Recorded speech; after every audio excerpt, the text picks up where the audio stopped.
Alors, il y avait une question intéressante. Ça me paraît intéressant justement de la communiquer aussi sur Instagram et de vous en faire part et pas de la garder juste pour moi.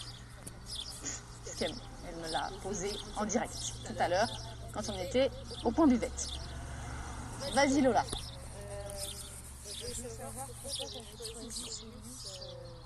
Ah oui, attends. Vas-y, répète. Pourquoi avoir pris Célis pour faire du dressage au niveau où tu en es aujourd'hui, alors que physiquement, il ne présentait pas du tout les prédispositions pour cette discipline? Bonne question, non? Alors, Célus, ça fait maintenant à peu près 10 ans que je l'ai. Au début, donc je n'avais pas encore eu cette chance de rencontrer le docteur Pradier. Et en fait, moi, au premier abord, quand j'ai pris ce cheval, c'était pour faire, pour acheter un cheval, le travailler, puis le revendre. J'étais cavalière d'obstacles, donc c'était pour faire de l'obstacle aussi. À 3 ans, on lui a mis des obstacles en liberté, il a sauté très facilement, il avait une certaine locomotion déjà installée. J'étais pas assez consciente du physique du cheval en fait, j'avais pas cette conscience que j'ai aujourd'hui et je me suis embarquée dans cette aventure. Pourquoi du dressage et pas de l'obstacle? Parce que ce cheval-là donc a des bouts d'os qui se baladent dans les jarrets et dans les boulets. Et puis j'ai rencontré le docteur quelques années plus tard et je voulais vendre ce cheval et il m'a dit non, ce cheval-là est un cheval qui t'amènera au plus loin. Du moment que tu fasses les choses comme il faut. Et l'obstacle, il faut éviter parce que tu risques de faire bouger les bouts d'os. Voilà.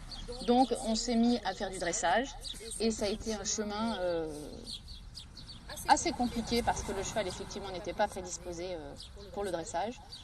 Je vais faire une démo avec lui après parce que c'est assez révélateur de comment on peut améliorer un cheval et finalement le révéler cheval de dressage. Voilà. Donc, mon objectif, c'était de l'amener le plus loin possible. Et on est arrivé au plus haut, puisqu'on a fait A1, A2, c'est-à-dire Grand Prix Pro Élite et Grand Prix Spécial. Très modestement. On ne fait pas des moyennes valables pour les championnats olympiques, pour les Jeux olympiques ou pour même le championnat de France, mais on y est et on a réussi à faire tous les airs du Grand Prix. Voilà. Donc le secret, ça a été patience, persévérance, et de là on a réussi à arriver à cette performance. C'est pas les points que les juges vont nous noter, c'est cette performance de pouvoir arriver avec sérénité à faire des choses qui personnellement me tenaient à cœur dans cette recherche équestre. Voilà. Alors, ça y est, il est temps de passer à la suite, et notamment la longe, avec Uta, que l'on a vu donc en étau, une petite jument qui était plutôt réceptive, qui était de très bonne volonté. Alors, j'aime pas trop le terme bonne volonté finalement, parce que la volonté, l'autre cheval en avait aussi, mais qui était prédisposé à nous donner tout ce qu'on lui demandait assez facilement. Alors, est-ce qu'il y a...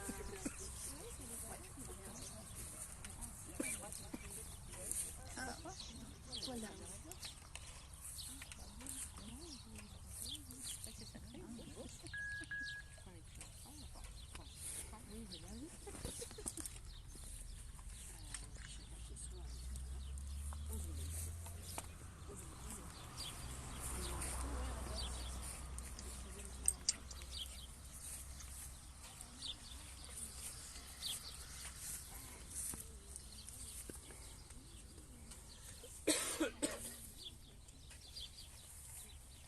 Merci.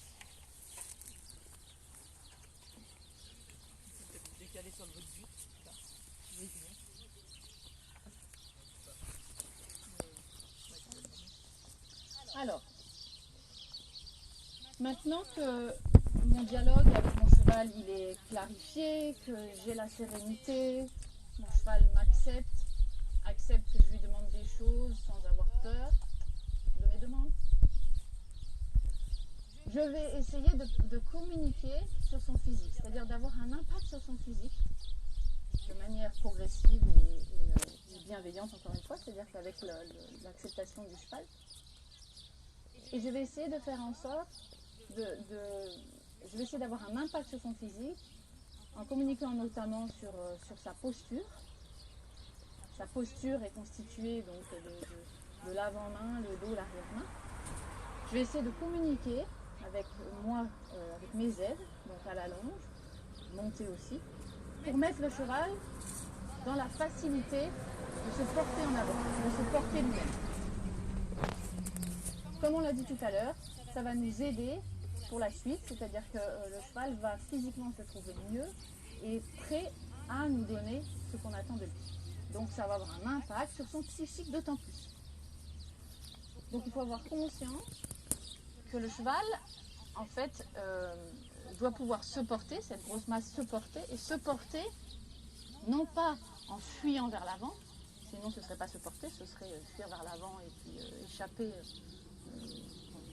vers l'avant en déséquilibre, mais se porter en se tenant. Donc pousser et se tenir par rapport à cette poussée.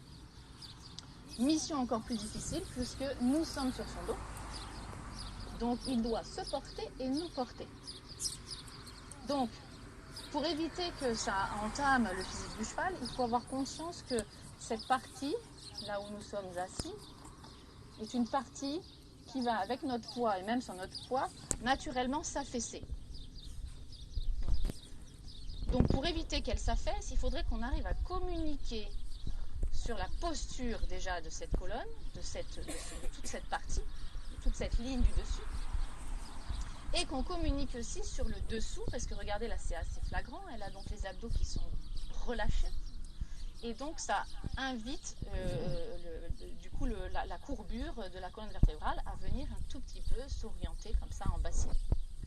Même si naturellement elle a un dos un peu fort, donc elle se tient, elle est plutôt tonique et pas laxe. C'est-à-dire en fonction du cycle du cheval, ça va avoir... Et on va avoir on va avoir les abdominaux beaucoup plus souvent relâchés, un dos souvent beaucoup plus creux, ça c'est en fonction de la nature intrinsèque du cheval. Peu importe la nature, un cheval est un cheval, on est assis sur son dos, il a toujours la même problématique, c'est de se porter et nous porter, sans fuir en avant. Ok ? Donc maintenant, comment faire pour essayer de lui faire comprendre ? Je vais, maintenant qu'il a compris mes aides, pouvoir communiquer directement sur son physique. Donc je vais pouvoir communiquer sur l'orientation de sa colonne vertébrale, de sa ligne du dessus, notamment avec une action sur l'avant-main et caractérisée par l'attitude de l'encolure, constituée de l'encolure et de la tête. Voilà. C'est-à-dire qu'en orientant le cheval vers le bas, je vais déjà orienter la partie où je vais être assise, moi cavalier. De là, il va falloir effectivement communiquer sur la mise en place des abdominaux. C'est-à-dire que pour qu'elle tienne ce dos en place, il faut que cette partie haute, donc du dessus, soit soutenue par les parties du dessous. Voilà.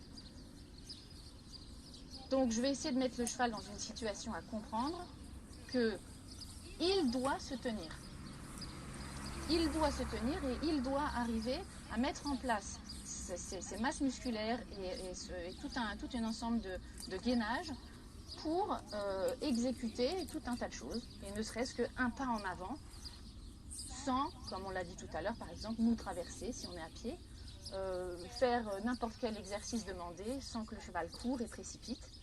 Voilà. Sinon, on aura pour alternative des aires artificielles et notamment des embouchures de plus en plus fortes, imaginons, ou des enraînements.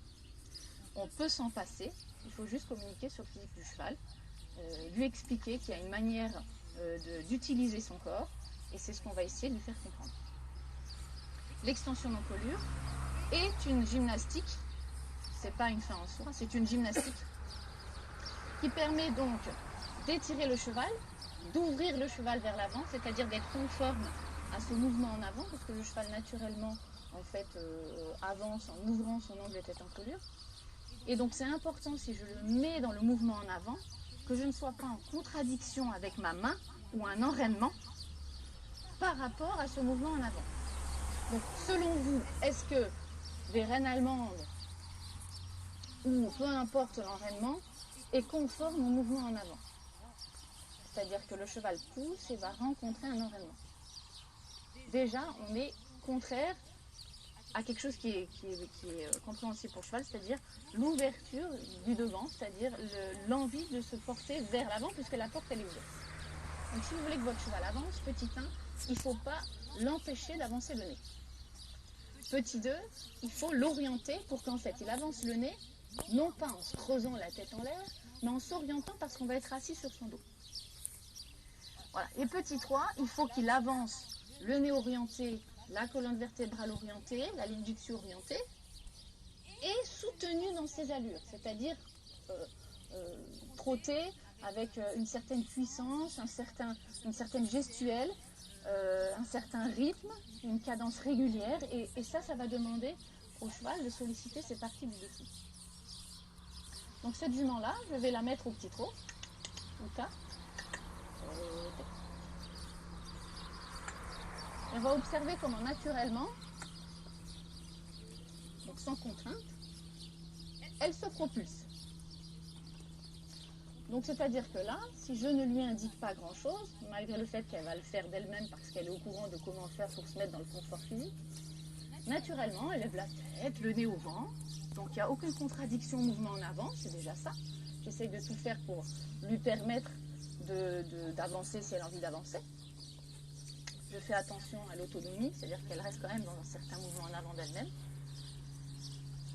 Mais par contre, elle ne s'oriente pas et elle a une cadence qui est complètement irrégulière, c'est-à-dire qu'un coup elle ralentit, là, je suis obligée de la solliciter, elle va accélérer, donc là elle est presque un peu trop vite, elle relève la tête, vous voyez toutes les instabilités qui vont nous pousser à vouloir contrôler le cheval pour essayer d'avoir quelque chose de régulier et de joli à regarder entre guillemets. Donc on va adopter le rond, cheval ci, cheval là. Tout ça pour moi c'est un peu du charabia. Il n'y a pas de cheval rond, il y a un cheval qui donne son dos, qui se tient dans son dos parce qu'il se tient dans ses abdos. Alors elle le fait toute seule, elle descend sa tête parce que ça va bien, donc elle se relâche et elle descend la tête. C'est-à-dire que si le dos est relâché, le cheval va pouvoir descendre sa tête.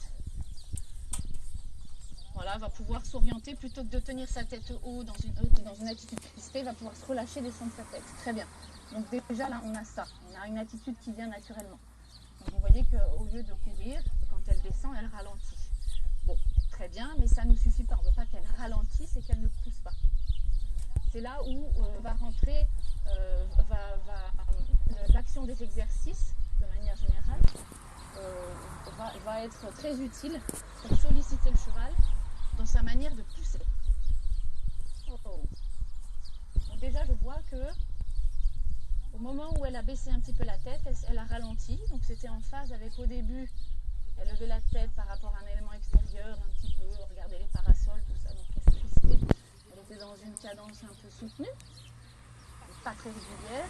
Puis elle s'est relâchée. Elle a baissé la tête parce qu'elle connaît.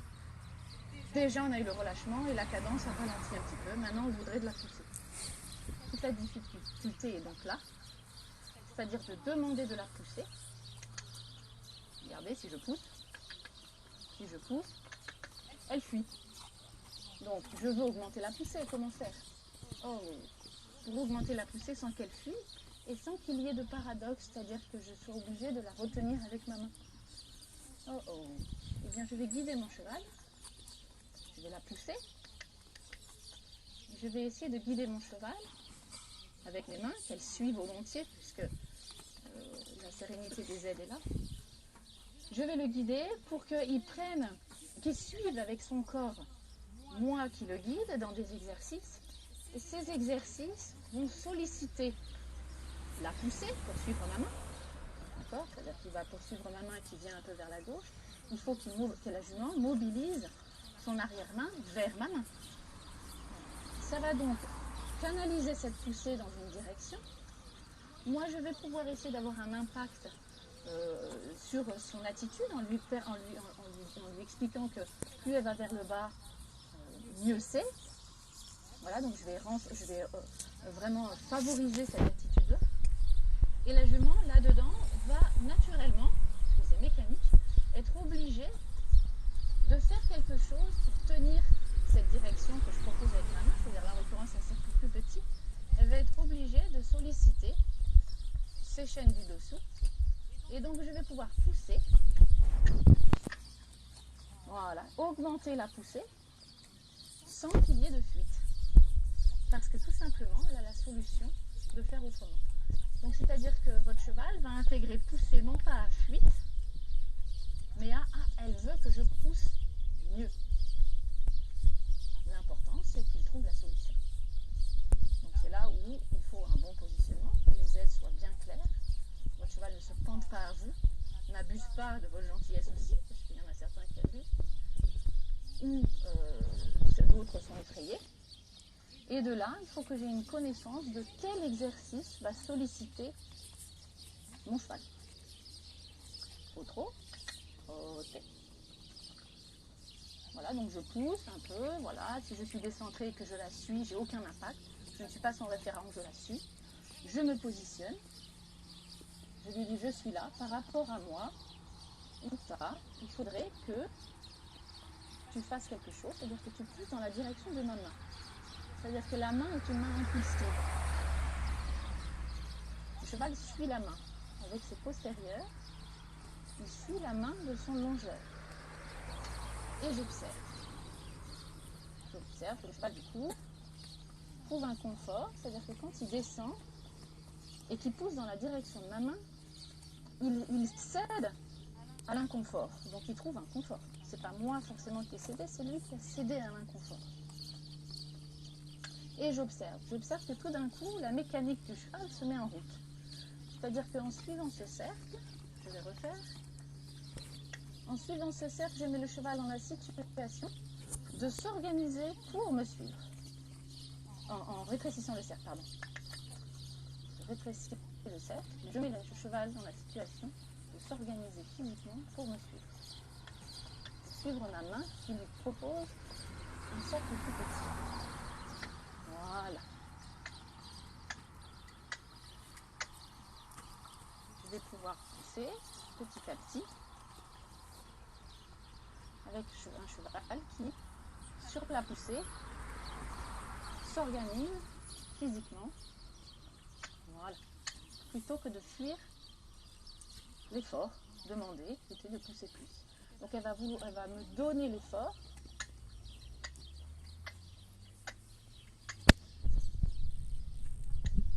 Tout simplement parce qu'elle a une solution par rapport à ce que je lui demande.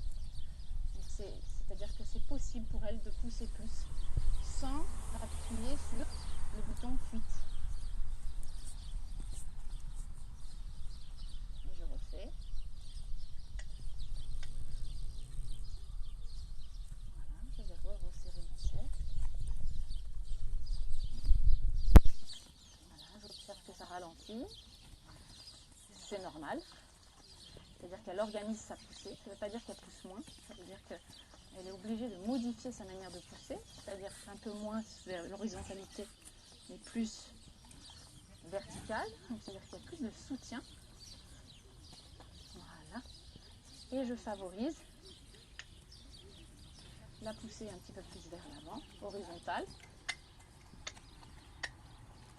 Oh, et là j'avais les deux. C'est-à-dire que j'avais le soutien qui me racontait à la poussée vers l'avant. Donc j'ai demandé à mon cheval d'utiliser son corps, son physique, pour arriver à se porter avec puissance, donc vers l'avant et soutien. Oh. Donc on peut pousser après les exercices vers un petit peu plus de mobilisation, c'est-à-dire qu'à la longue, on peut aller chercher un peu plus d'engagement d'un postérieur, toujours dans la poussée, donc toujours avec un cheval qui suit la main, ce qui va faire qu'on va communiquer sur encore plus d'engagement, donc un cheval qui va mobiliser ses postérieurs sous son ventre. Pour qu'il puisse mobiliser les postérieurs sous son ventre dans le mouvement, il est obligé de faire de la place à ce postérieur. Donc il est obligé de remonter ses abdominaux, ce qui va favoriser le haussement du dos Et donc en fait, il va comprendre qu'à chaque fois que je le mobilise, il y a une solution possible s'il fait cet effort physique de laisser la place au mouvement en mobilisant son physique. Donc,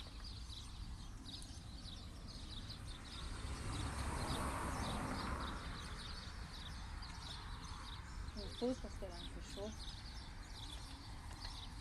Est-ce qu'il y a des questions? Oui. On a une question Instagram qui est: est-ce que l'on peigne la longe de la même manière que l'on doit peigner les rênes à cheval? Oui, sur le principe, c'est ça.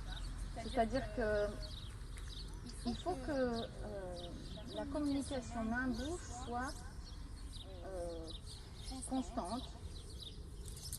Donc, à partir du moment où je lâche la longe, je suis consciente que je ne communique plus avec mon cheval. Donc, si je peigne mes rênes plus ou moins fort, comme dans le peignet, je vais pouvoir communiquer plus ou moins fort, avec plus ou moins d'autonomie. C'est-à-dire que je vais laisser mon cheval plus dans l'autonomie en communiquant moins fort, moins vite. C'est-à-dire peigner moins fort, moins vite, ma longe. Mais effectivement, le peignet des rênes, il est là, maintenant identique. Non, puisque ça dépend de ce qui se passe à cheval aussi, la difficulté des exercices, de tout ça, de comment votre cheval a compris votre main, de l'intérêt de suivre votre main à la longe.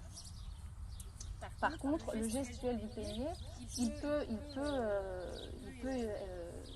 être intéressant il faut le pratiquer à la longe quand le cheval n'a pas confiance en la main et ne suit pas bien la main. Oui. Après, on pourra être beaucoup plus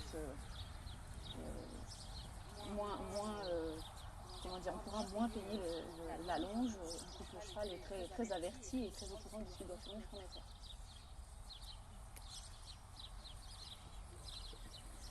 fait. Une autre question peut-être? Est-ce que ça a été clair la manière dont j'ai expliqué là? Vous avez tout compris? Ouais. Et sur un cheval qui a tendance à descendre son garrot et à tenir sur le nez, c'est le cas du petit cheval que je travaille, j'ai du mal en fait à réguler ça, cette descente d'encolure. Alors à cheval, je ne travaille pas à la longe. Quand je fais ce travail d'essayer de le descendre comme ça, je sens bien qu'il y a le garrot qui s'effondre et qu'il me manque quelque chose quelque part, que je n'arrive pas à trouver. Tout à fait, donc la réponse a été quand même donnée là. Il y a trop d'écho, non? Attends.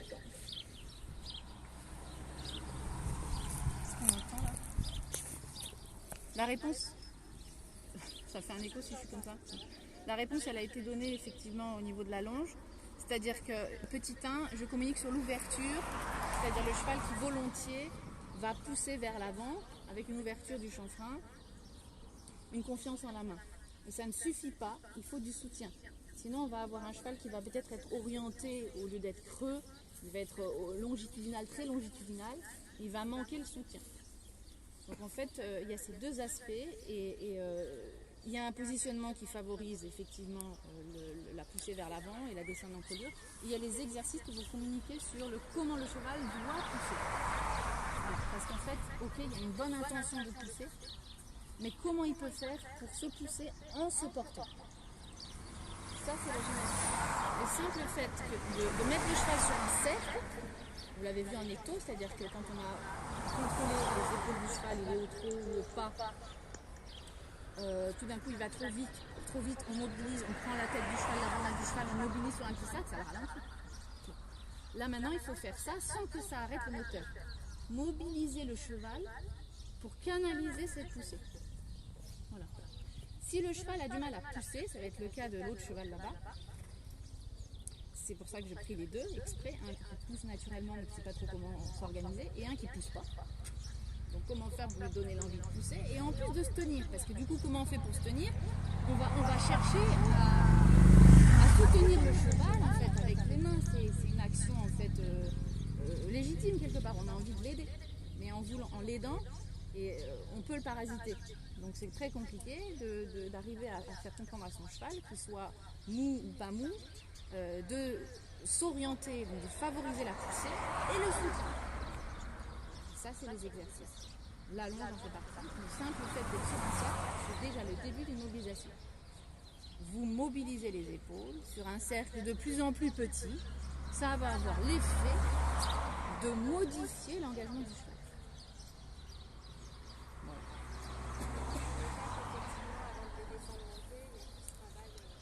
Effectivement, la longe en fait permet d'enlever le parasite du cavalier et le poids du cavalier. C'est pour ça que c'est une étape que je fais avec tous les chevaux. Plus le cheval est averti, moins on le longe, en fonction des objectifs. On ne va pas forcément faire la longe, on va faire toute notre gamme d'exercices et monter. Voilà. Maintenant, pour un confort du cheval, c'est intéressant d'ailleurs de les longer avant de faire une séance, d'organiser le dos du cheval, de mettre en route tout son schéma musculaire pour qu'après, une fois dessus, il soit déjà prêt à nous porter.